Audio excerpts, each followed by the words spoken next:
warahmatullahi wabarakatuh. Innal hamdalillah nahmaduhu wa nasta'inuhu wa nastaghfiruh wa na'udzu billahi min shururi anfusina wa min sayyiati a'malina. May yahdihillahu fala mudilla lahu wa may yudlil fala hadiya lahu waliyyan mursyida. Asyhadu an la ilaha illallah wahdahu la syarika lahu wa asyhadu anna Muhammadan abduhu wa rasuluh la nabiyya wa la rasula ba'da. Allahumma shalli wa sallim wa barik ala Muhammadin wa ala alihi wa ashabihi wa man tabi'ahum bi ihsanin ila yaumil amma ba'd. Bapak Ibu hadirin jamaah pengajian Masjid At-Taqwa yang dimuliakan Allah, insyaallah. Alhamdulillah, bersyukur kehadirat Allah Subhanahu wa taala.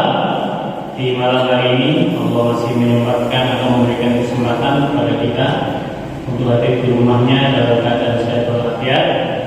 Mudah-mudahan kehadiran kita di tempat ini, langkah kaki kita yang satu diangkat derajat kita oleh Allah, yang satunya lagi mudah-mudahan menjadi penghapus kita atau penghapus dosa kita di hadapan Allah Subhanahu wa taala.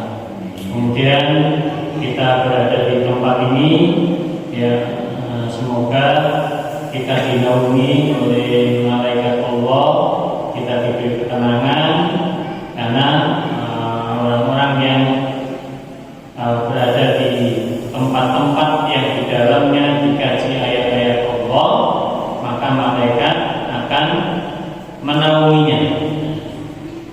Ridho terima, ya, karena ridho dengan apa yang dilakukan oleh orang-orang yang ada di dalamnya. Nah, sehingga kita berharap mudah-mudahan kehadiran kita, kebersamaan kita di tempat ini, ya, membawa kebaikan, keberkahan baik di dunia ini, lebih-lebih nanti kelak ketika kita di hadapan Allah Subhanahu wa taala. Semoga kita bersama-sama kembali di surga Allah, ya kan? Kita bersama-sama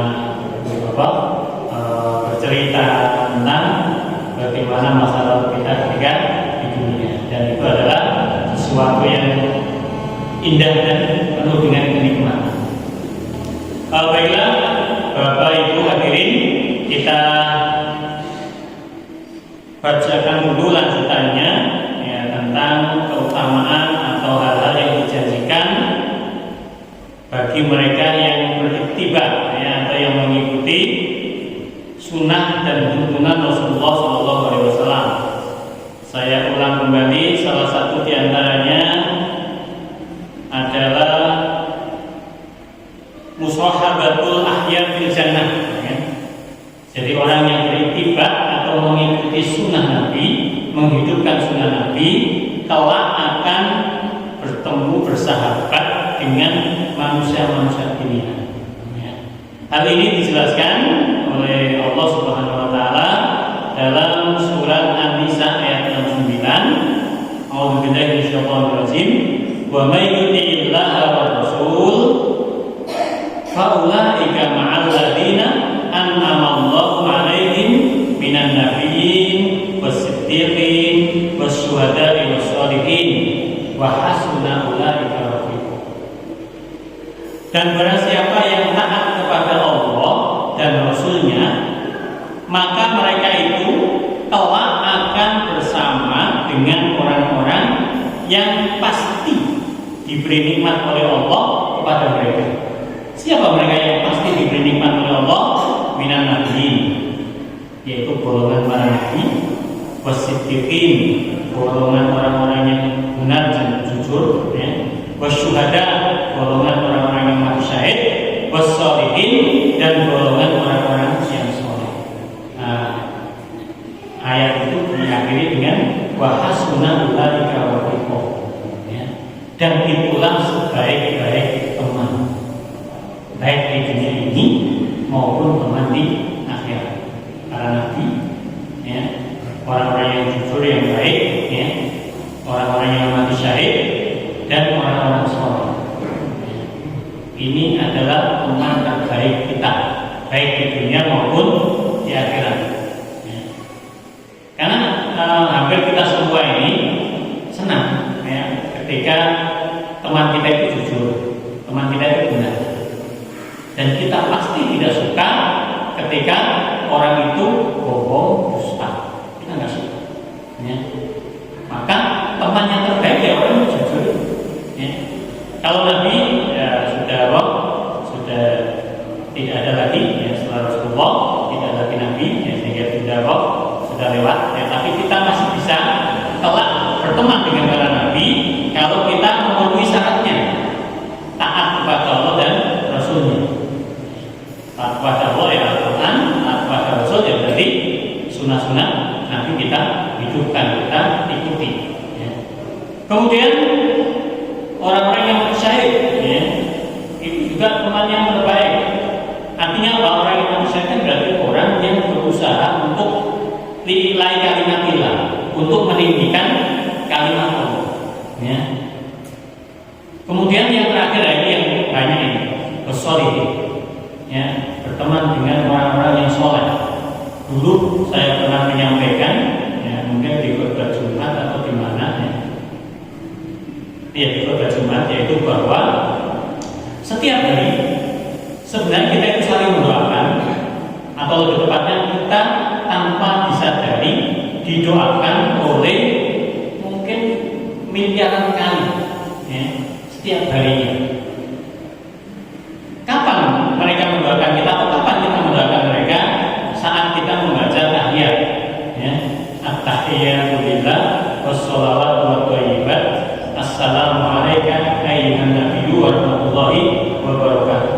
Assalamu alayna, ya, wa ala ibadillahis sholihin. Ya, semoga keselamatan tetap atas kami, ya, yang mengucapkan wa ala ibadillahis sholihin, dan semua hamba-hamba Allah yang soleh. Ya, itu disampaikan juga oleh para ulama, ya, sebagian ulama bahwa orang yang berhak mendapat doa ini, ya, doa yang dipanjatkan oleh sekian kali, ya.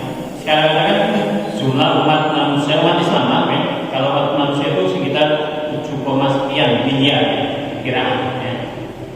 Nah, khusus umat Islam itu 1,8 berapanya, ya, 1,8 miliar. Kira-kira yang sholat 5 waktu dari 1,8 ini berapa? Anggap saja 500 juta lihatnya, 500 juta, ya, yang sholat 5 waktu, ya. Padahal sholawat setiap hari dibaca berapa? 5 kali 2, ya, 9 kali, ya. Karena kita sholat itu tahiyatnya kan 2, tahiyat awal, tahiyat akhir, kecuali sholat subuh, ya. Jadi ada 9 kali. Itu baru apa? 1 hari, ya. Kali berapa ini? Ya, kalau tadi saya katakan 500.000 manusia yang sholat 5 waktu, maka 9 kali kan kita nggak bisa hitung. Jadi setiap hari itu miliaran doa yang dipanjatkan oleh umat Islam kepada siapa? Kepada hamba-hamba Allah yang soleh. Ya.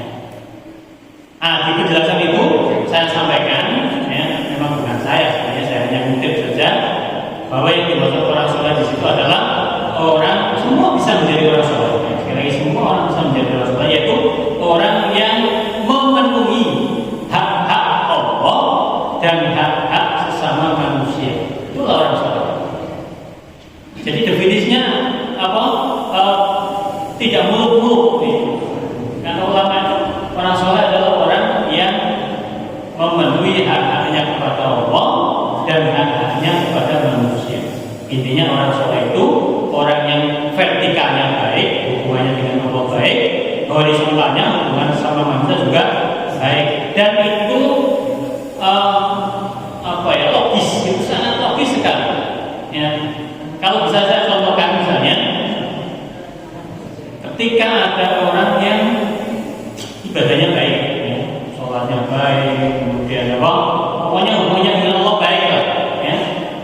Tapi mohon maaf dengan tetangga nggak baik, ya, dengan tetangga suka mencaci maki misalnya, suka menyakiti hati tetangga, maka dipastikan orang itu akan dianggap oleh tetangga itu bukan orang baik.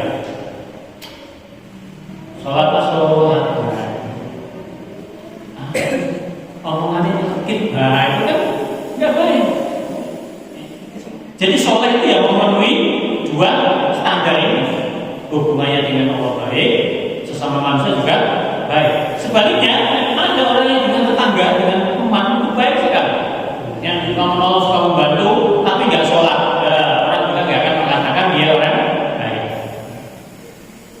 Ya, tapi sih kalau tetangga, kalau kata baik sekali, suka nolong, sayang sandalnya juga nggak pernah injak di masjid ini, saya nggak pernah sholat. Jadi sholat sekali lagi harus memenuhi standar. Dan kata ulama, jika Anda ingin mendapat doa dari sekian banyak umat Islam yang mengucapkan takbir itu, maka kalian Anda harus memenuhi syarat itu. Ya, hubungan dengan Allah baik, ibadah vertikalnya baik, hubungan dengan sama manusia juga baik. Ya, dan ini sekali lagi standar yang bisa dilalui oleh siapapun yang pengen menjadi orang soleh. Ya. Nah, ini orang soleh ini adalah orang yang atau teman yang terbaik. Nah, kalau begitu cari yang soleh yang apa? Ya sudah, kita lah yang jadi orang soleh itu. Ya, kita lah yang harus menjadi teman terbaik bagi saudara kita. Insya Allah. Ya. Kalau kita berusaha menjadi orang baik, ya berusaha untuk kalau dalam hal ini ya mengikuti sunnah-sunnah Nabi, ya, dan sunnah Nabi itu memang baik hubungannya dengan Allah maupun sama manusia, itu sunnah Nabi lengkap. Ya.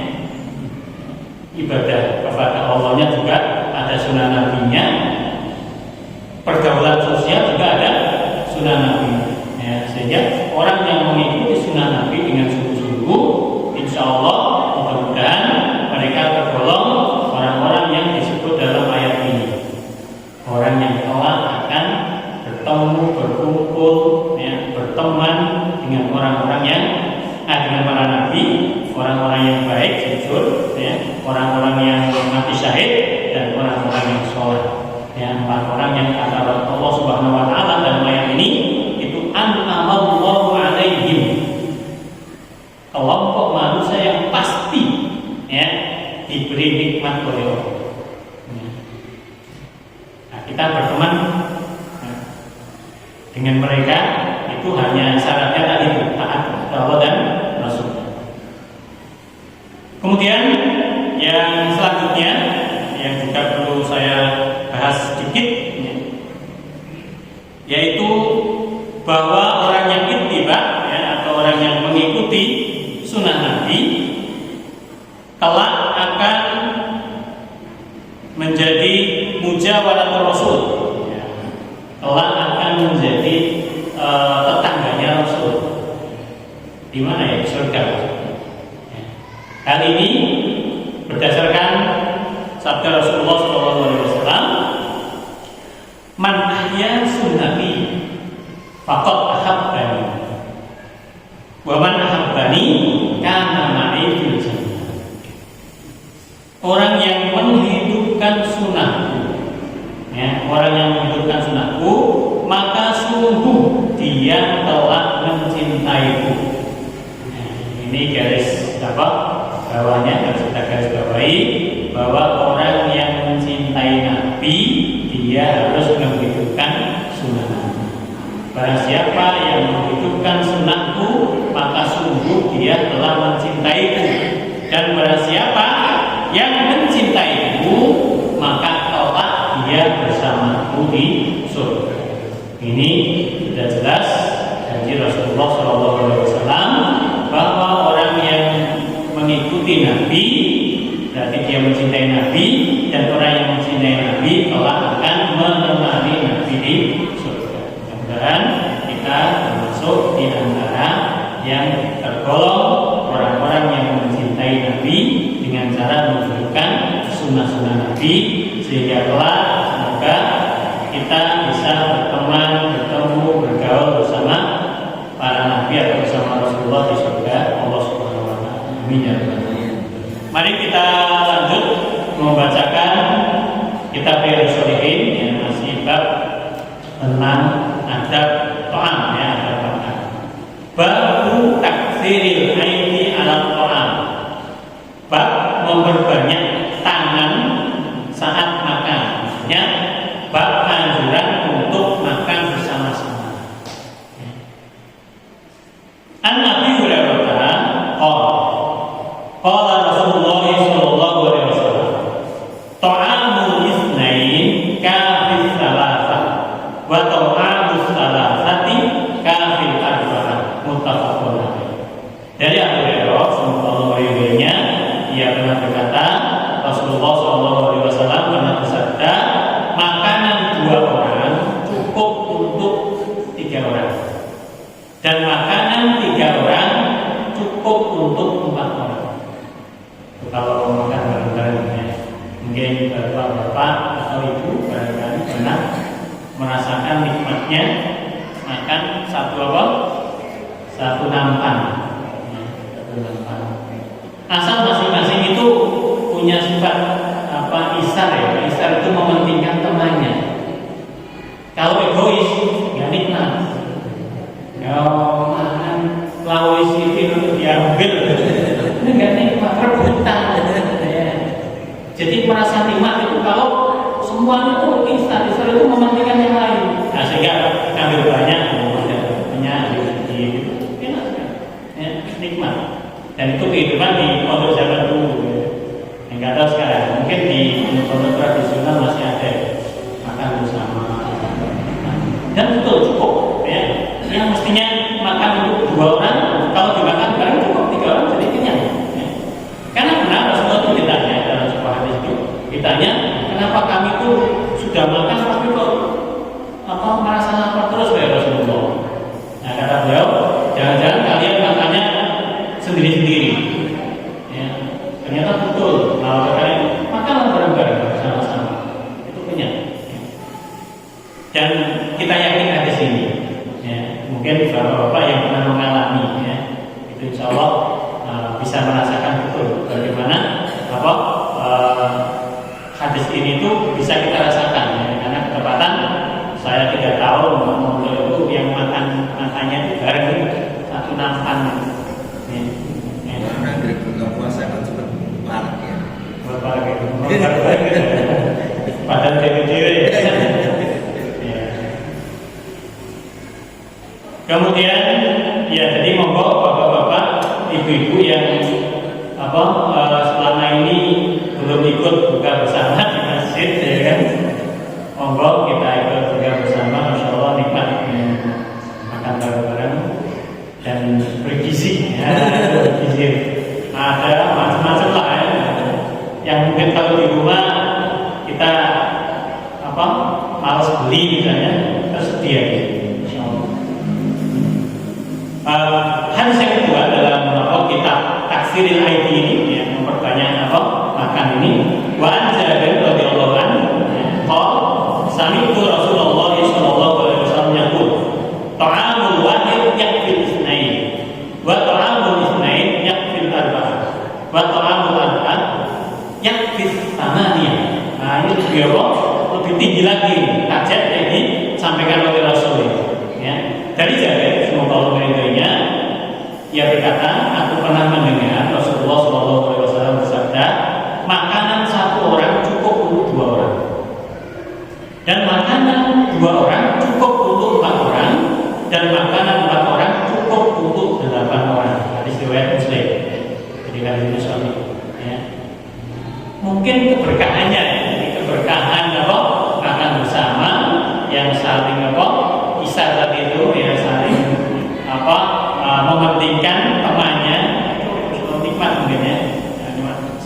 kalau makan bareng itu, kalau iftar ya sama iftar itu nggak cepet-cepetan kan, santai.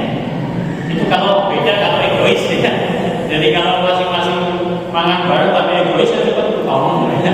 Jadi simpulane akeh kan. Nah, tapi kalau iftar sama-sama mementingkan saudaranya, santai aja. Ya. Sehingga terasa kenyang. Ya. Walaupun yang dimakan mungkin kalau sendiri belum kenyang, tapi kalau bareng-bareng sudah merasa kenyang. Insya Allah. Ya. Hadis selanjutnya baru ada syurbi wastibabil tanafus salatan kharijatina wa karahiyatit tanafus bil ina wastihbabi idaratil ina alal aiman fal aiman tadallu. Ini walaupun kemarin sudah saya sampaikan, saya ulang kembali walaupun saya baca babnya selesai. Bab adab minum ya, dianjurkannya bernafas 3 kali di luar wadah air minuman. Ya, jadi minum sekali, bernafas 2 kali, bernafas lagi, 3 kali, itu yang dimaksud begitu. Ya. Yang nggak boleh itu bernafas di dalam wadah. Ya. Bahkan dalam hadis itu pernah ada sahabat yang bertanya, ya, ketika disampaikan bahwa jangan meniup minuman dengan mulut. Ya. Ada sahabat yang bertanya, bagaimana kalau di dalam wadah itu ada kotorannya, Pak? Ya mungkin kita mau minum di gelasnya, mungkin ya kotoran tak ada, tapi mungkin kayak apa lah gitu kan? Ya, biasanya kita tiup dan kita pinggirkan. Itu kata Rasul buang. Buang itu maksudnya jangan ditiup, bukan dibuang semua, bukan, tapi dibuang yang kotor itu. Nah mungkin bisa pakai, kalau sekarang pakai sendal ya. Ini jangan ditiup, ya. Termasuk mohon maaf etika yang lain juga, walaupun di sini nggak ada, ya. Tapi ini sudah umum ya, yaitu meniup makanan atau minuman ketika panas. Ya. Itu ternyata dilarang juga dalam etika makan menurut Islam. Ya. Dan itu sudah diselidiki, kenapa sih minuman panas, makanan panas nggak boleh ditiup, tapi ditunggu sampai dingin atau pakai kipas atau apalah. Yang penting jangan sampai ditiup dengan mulut ya. Ternyata mulut kita mengandung ya bakteri atau apalah ya, yang ketika kita tiupkan saja itu masuk ke makanan kita dan seterusnya, itu bisa menjadi makanan yang mestinya itu bergizi, gara-gara tiupan mulut kita ya, itu bisa justru malah tidak lagi toyib. Ya. Nah, oleh karena itu ini bagi bapak ibu yang mungkin punya anak kecil ketika mau nyuapin ya kan umum itu kan ditiup gitu kan, ya, itu dihindari. Ya caranya bagaimana? Ya sudah ditiup lah, ditunggu sih ya, tapi umumnya ditiup. Itu ternyata tidak dianjurkan dalam etika makan minum menurut Islam. Kemarin sudah saya sampaikan ya, yang nggak boleh sekali lagi itu meniup di dalam wadah. Kalau bernafas di luar wadah itu malah dianjurkan. Ya. Dan tidak boleh juga minum sekali teguk, ya sekali teguk itu khawatir nanti apa?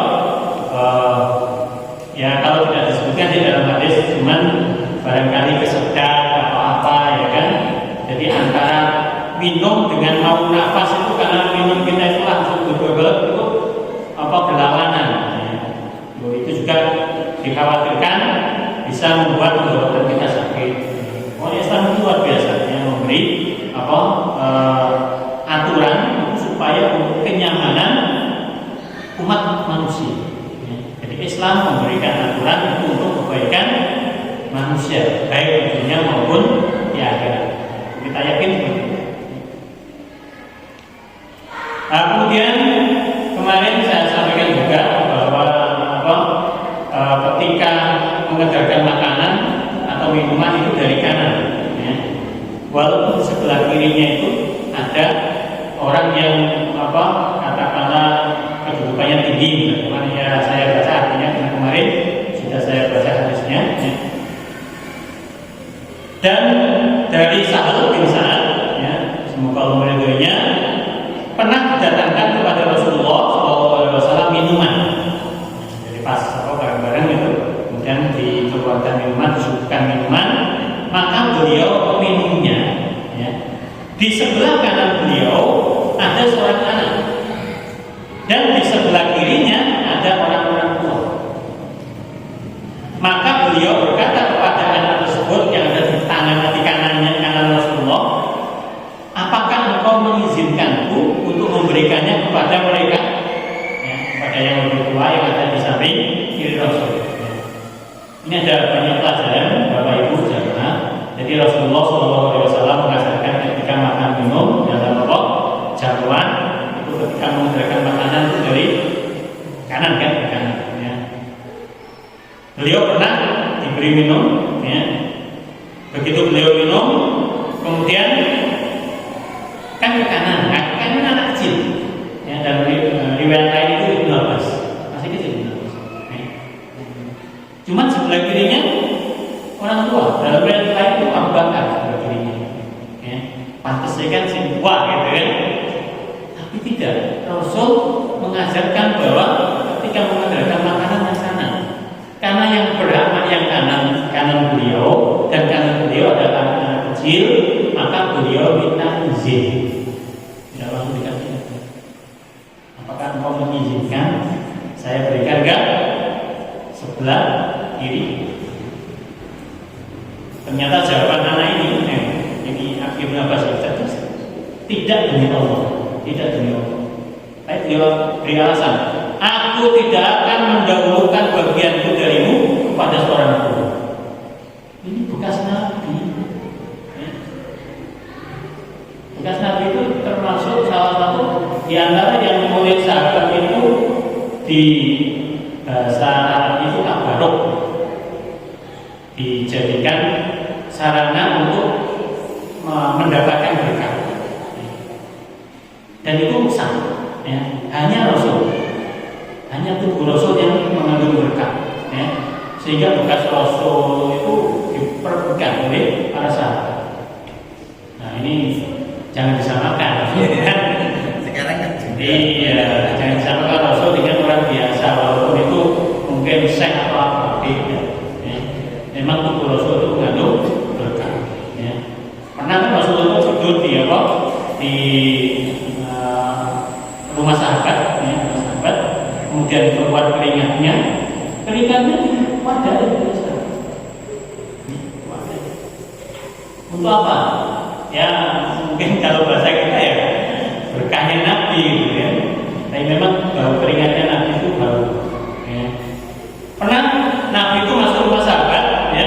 Kemudian ada minuman, ya. Beliau minum, ya. Beliau minum. Bekas minumnya Nabi itu kan dari kulit. Jadi, kalau dulu kan ada gilbah dari jadi wadah minuman dari kulit. Oleh sahabat ini bekas minumnya Nabi dipotong. Jadi pucuk apa? Pucuk gilbah itu dipotong. Untuk apa ya? Mungkin orang sekarang harus senang. Ya. Kalau kita yakin sahabat itu nggak mungkin kalau salah dalam keyakinan. Ya. Mungkin untuk menang-menangan, untuk apa? Khalid bin Walid itu dalam peperangannya itu selalu membawa rambutnya Nabi, bukan kejinan, ya, karena nggak boleh, ya hanya untuk kenang-kenang. Dan Rasulullah SAW itu memang ketika potong rambut itu sahabat berebut mendapat dan itu khusus Rasulullah SAW. Sahabat pun nggak ada yang rambutnya dipotong terus direbut oleh sahabat lagi, nggak ada. Ya. Jadi itu khusus Nabi. Nabi sekali lagi yang tubuhnya mengandung berkah itu hanya Rasulullah SAW. Maka Ibnu Abbas yang tadi diminta izin oleh Nabi, ya, bolehkah saya berikan ke yang sebelah kiri? Ibnu Abbas mengatakan demi Allah tidak. Dengan alasan apa? Saya tidak akan mendahulukan bagianku darimu kepada seorang tabaruk. Ya. Hari ini Bapak Ibu jamaah hadirin juga pelajaran bagi kita. Kalau ada hal yang utama, ya, jangan kita berikan ke orang lain. Ada shop depan kosong, jangan dulu orang lain maju.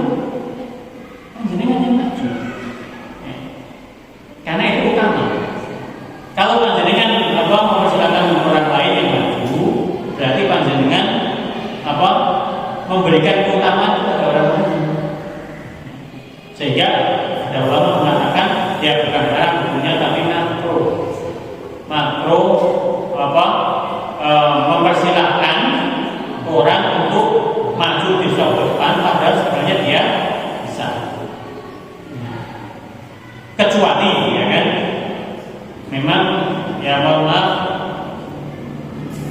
yang disuruh silakan ke depan itu memang dia pantasnya mengganti imam misalnya gitu kan. Jadi paha di belakang sini, kemudian ini ada yang kosong ya kan, yang sebelahnya mundur ke depan ya. Karena Pak sekali waktu misalnya kalau saya batal ada yang gantikan itu boleh ya. Tapi kalau nggak ada alasan lain mempersilahkan orang lain untuk mengambil keutamaan, itu berarti kita dimakruhkan oleh sebagian ulama itu, kita makruh memberikan keutamaan kepada orang lain yang mestinya kita mendapatkan keutamaan itu. Nah, begitulah yang dilakukan oleh Ibnu Abbas ya. Beliau tidak mau memberikan keutamaan karunia atau apa ya, bekas tabaruknya ini, berkah Nabi ini kepada orang lain ya. Maka Rasulullah SAW meletakkannya pada tangan anak itu. Dan Nabi tidak muncul lagi. Apa-apa bukan. Begitu anak ini dikasihkan. Itu menghargai. Ya, betapa Rasulullah SAW seorang Nabi ya kan, itu menghargai seorang anak. Ya. Ketika memang anak itu berhak untuk mendapatkannya. Maka Rasulullah meletakkannya pada tangan anak itu. Ya, hadis ini muttafaqun alaih, yang disepakati kesahihannya oleh Imam Bukhari dan Imam Muslim. Saya kira cukup dulu ya, Bapak Ibu hadirin jemaah yang bisa saya sampaikan. Tidak ada waktu ngobrol lain-lain, ya kan? Nah, insya Allah ada mungkin satu pertemuan lagi kita sudah selesaikan, insya Allah bab ada ta'am ya, bab etika makan. Nah, mudah-mudahan saya juga nggak lupa doa setelah makan ya, yang kata Rasulullah SAW ya, pada siapa yang mau makan kemudian membaca doa alhamdulillahilladzi at'amani hadza wa razaqanihi min ghairi haulin minni wala quwwah, maka akan diampunilah dosa-dosanya yang lampau. Mari sebelum saya tutup, kita baca bersama Bapak Ibu doa setelah makan. Alhamdulillahilladzi at'amani hadza wa razaqanihi min ghairi haulin minni wala quwwah. Demikian yang bermanfaat. Kalam yang berdaya. Wassalamualaikum warahmatullahi wabarakatuh.